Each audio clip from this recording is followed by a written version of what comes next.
Évidemment, l'extrême droite, c'est toujours le risque du fascisme, ça a été prouvé dans l'histoire, mais même sans remonter dans l'histoire, quand on voit ce qui se passe aux États-Unis en ce moment, avec Donald Trump, on rappelle qu'en 2021, il a tenté de prendre le Capitole alors qu'il avait perdu les élections. Aujourd'hui, il désigne des ennemis de l'intérieur, il envoie l'armée dans les villes démocrates, il fait la chasse aux étrangers avec des sortes de milices d'État.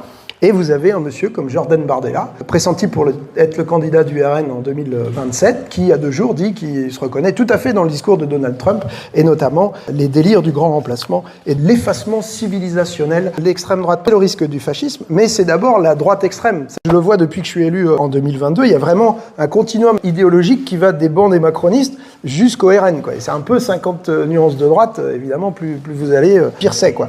Mais c'est vrai sur la politique économique, sur le travail, sur le rapport à la propriété, sur les forces de l'ordre, la colonisation, etc.